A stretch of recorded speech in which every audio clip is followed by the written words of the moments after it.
Family اور دوست، یہ دو لفظ جیسے ہماری پوری دنیا ہی تو ہیں۔ لیکن ذرا سوچئے، کیا ہو اگر مدد کا ایک الہی نظام بھی انہی دو تصورات پر مبنی ہو؟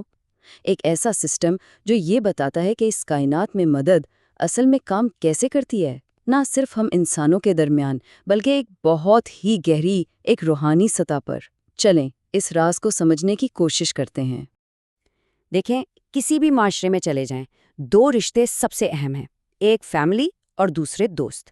فیملی جو ہر دکھ سکھ کی ساتھی ہے، جو مشکل وقت میں ڈھال بن کے کھڑی ہو جاتی ہے، اور دوست جو وفادار ہوں، خیر خواہ ہوں اور جو کبھی تنہا نہ چھوڑے۔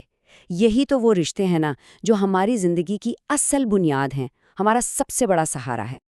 لیکن یہاں ایک بہت دلچسپ سوال ہے، کیا ہو اگر یہ جو ہمارے چھوٹے چھوٹے دائرے ہیں نا، فیملی اور دوستوں کے، یہ اچانک بہت بڑے ہو جائیں، اتنے بڑے کہ پوری انسانیت بلکہ ہر جاندار اس میں سما جائے؟ یہی وہ سوال ہے جو ہمیں ایک بالکل ہی مختلف، ایک بہت ہی خوبصورت سوچ کی طرف لے جاتا ہے۔ تو چلیں اس سفر کے پہلے قدم کی طرف بڑھتے ہیں۔ کائنات ایک خاندان، یہ خیال سننے میں جتنا سادہ لگتا ہے نا، اتنا ہی گہرا اور طاقتور ہے۔ یہ سوچ کہ ہم سب، ہر انسان، ہر مخلوق اصل میں ایک ہی بہت بڑے خاندان کا حصہ ہیں۔ اگر یہ بات سمجھ آ جائے نا تو یقین کرے دنیا کو دیکھنے کا سارا نظریہ ہی بدل جاتا ہے۔ اس زبردست تصور کو اسلامی تعلیمات میں ایک نام دیا گیا ہے، اللہ کی فیملی۔ اور اس کا مطلب کیا ہے؟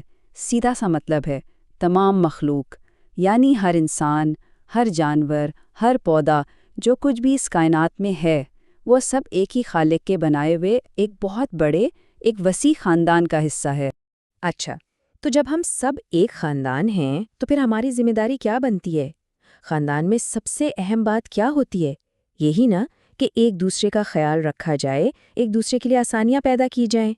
تو جو کوئی بھی اللہ کی مخلوق کا دکھ درد بانٹتا ہے نا، ان کی مشکلیں کم کرتا ہے، وہ اصل میں اپنے ہی اس بڑے خاندان کی خدمت کر رہا ہوتا ہے۔ اور یہی وہ عمل ہے، یہی وہ کام ہے جو اللہ کی مدد کو اپنی طرف کھینچتا ہے۔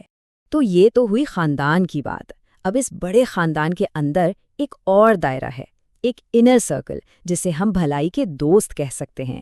یہ وہ خاص لوگ ہیں جو اس خاندان میں ایک بہت ہی اہم کردار ادا کرتے ہیں۔ تو سوال یہ پیدا ہوتا ہے کہ آخر یہ اللہ کے دوست ہیں کون؟ کیا یہ کوئی خاص لوگ ہیں، کوئی الگ ہی طبقہ ہے؟ نہیں، ایسا بالکل بھی نہیں ہے۔ اور دیکھیں، سب سے دلچسپ بات ہی یہی ہے کہ اللہ کے دوستوں کی پہچان ان کے مرتبے، ان کی دولت یا ان کے عہدے سے نہیں ہوتی، نہیں، بلکہ ان کی خوبیوں سے ہوتی ہے۔ یہ وہ لوگ ہیں جن کی زندگی میں عدل نظر آتا ہے، رحم دلی ہوتی ہے، سچائی ہوتی ہے، عاجزی ہوتی ہے، اور سب سے بڑھ کر دوسروں کے لیے بھلائی کا جذبہ ہوتا ہے۔ یہ وہ لوگ ہیں جو معاشرے کے لیے خیر کا باعث بنتے ہیں۔ تو اس کا مطلب کیا ہوا؟ اس کا مطلب یہ ہے کہ جب کوئی ایسے لوگوں کا ساتھ دیتا ہے نا، تو وہ صرف کسی ایک انسان کی مدد نہیں کر رہا ہوتا، نہیں، وہ تو بھلائی کے، نیکی کے پورے سسٹم کو سپورٹ کر رہا ہوتا ہے، اسے مضبوط بنا رہا ہوتا ہے۔ یہ کوئی ذاتی معاملہ نہیں رہتا، یہ تو خیر کے ایک بڑے مشن میں حصہ ڈالنے جیسا ہے۔ تو دیکھیں، ہم نے خاندان کی بات کی اور دوستوں کی بھی۔ اب یہ دونوں تصورات مل کر ہمیں اس گفتگو کے سب سے اہم حصے کی طرف لاتے ہیں، یعنی مدد کا الہی نظام۔ آخر یہ سسٹم کام کیسے کرتا ہے؟ کیا یہ بس ایسے ہی ہے، اتفاق سے؟ نہیں، یہ باقاعدہ اصولوں پر چلتا ہے، اور اس کی بنیاد خواہشوں پر یا صرف دعاؤں پر نہیں بلکہ عمل پر ہے۔ اس کے نا 3 بڑے سیدھے سادے اصول ہیں۔ پہلا اصول، جو اللہ کی مخلوق کے لیے آسانی پیدا کرے گا، اللہ اس کی زندگی میں آسانیاں پیدا کر دے گا، بالکل سمپل۔ دوسرا اصول، جو دوسروں کے لیے بھلائی کا ذریعہ بنے گا، اللہ اس کے لیے بھلائی کے دروازے کھول دے گا۔ اور تیسرا اصول، جو نیکی کرنے والوں کا، بھلائی کے راستے پر چلنے والوں کا ساتھ دے گا، وہ اصل میں اللہ کے کام میں، اس کے مشن میں مدد کر رہا ہوگا۔ تو یہ ایک طرح سے کاز اینڈ ایفیکٹ کا نظام ہے، جیسا عمل ویسا نتیجہ۔ اچھا، یہ سب باتیں تو بہت اچھی ہیں، لیکن اب سوال یہ ہے کہ ان اصولوں کا ہماری اپنی دنیا پر، ہمارے معاشرے پر کیا اثر پڑ سکتا ہے؟ چلیں دیکھتے ہیں کہ یہ سوچ، یہ پورا تصور کیسے ایک بہتر دنیا بنانے کا راز ثابت ہو سکتا ہے۔